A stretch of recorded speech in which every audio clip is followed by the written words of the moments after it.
বিয়ের 2.5 বছর পর এই প্রথম বিয়েবাড়ি। গুড মর্নিং এভরিওয়ান, আশা করি তোমরা সকলেই খুব ভালো আছো। আমিও খুব ভালো আছি। তোমরা দেখতেই পাচ্ছ আমি রেডি হয়ে গিয়েছি, আমার বরের বন্ধুর বিয়ে। তো এর বিয়ে হবে কি আমরা যাব কিছুদিন ধরে, খুবই কেনাকাটি হচ্ছিলো, খুব এক্সাইটমেন্ট ছিল দুজনের মধ্যে, সবাইয়েরই মধ্যে। আর আমার বিয়ের 2.5 বছর পর এই প্রথম বিয়েবাড়ি পড়লো, পড়েছে বিয়েবাড়ি নিজেদের মধ্যে না এতটা, বা সেখানে যাওয়া হয়নি, অনেক দূর সম্পর্কের বা অনেক দূরে। তো এই নিজেদের মধ্যে কাছাকাছি প্রথম একটা বিয়েবাড়ি পড়লো, তাও আবার বিয়ের এত বছর পরে। তো তোমরা দেখলে আমরা রেডি হয়ে চলে এসেছি বউয়ের কাছে, বরযাত্রী এসেছি। তো বরের গাড়ির আগে আমরা চলে এসেছি। তো আমরাই প্রথম এসেছি বরযাত্রী হিসাবে প্রথমে, তার জন্য ভাবলাম যে ফাঁকা দেখা করে নিই, কারণ এরপরের ভিডিও বানানো, ফটো তোলা খুব মুশকিল হয়ে যাবে, এত ভিড় হয়ে যায়।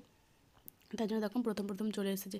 আর আমাদের তো যে বউ হয়েছে ওর সঙ্গে তো আমাদের অনেক আগেই আলাপ, অনেক দেখা সাক্ষাৎ হয়েছে, আমরা ঘুরতেও গিয়েছি, তার জন্য কোনো ব্যাপার না। আর দেখো এই যে ম্যারেজ হলে বিয়ে হচ্ছে, এই যে একদিকে খাওয়ান দাওয়ানের প্রস্তুতি চলছে, আর একদিকে যেখানটা বিয়ে হবে খুব সুন্দর করে সাজিয়েছে। আর ইদানিং করে তো বেশিরভাগ বিয়ে তো ম্যারেজ হলেই হয়, তো এদের এখানেও দেখো ম্যারেজ হলেই বিয়ে হবে। দেখি এদিকটা তাকাও, হ্যাঁ এদিকে দেখো, এদিকে দেখো, এদিক তাকাও, এইরকম। এখন চলে এসেছে বর, তো তাই জন্য আমরা উপর থেকে নিচে চলে এসেছি। এসে দেখছি যে বর গাড়ি থেকে বেরোচ্ছে, সেই ভিডিও তোলা হচ্ছে। আর এখন তো ফটো ভিডিও তোলার এখন তো কী বলবো, ফটোগ্রাফাররাই মাথা খারাপ করে দেবে যা অবস্থা। এই যে নামবে সেটারই একটা ফটো তোলা হচ্ছে। তো চলো তোমরা ভিডিওটা কন্টিনিউ করো, আশা করি তোমাদের ভিডিওটা ভালো লাগবে। আর আমার ভিডিও তোমাদের কেমন লাগে অবশ্যই কমেন্ট করে জানাবে।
ওদিকে তো বিয়ে শুরু হয়ে গেছে, তোমরা দেখলে। আর আমরা এখন চলে এসেছি স্টলে, কি খাবার দিয়েছে দেখো। এখানে ফুচকা, চা, কফি, পকোড়া। তো আমি তো ফুচকাকে তো খাবোই, তার আগে কিছু পকোড়া খাবো।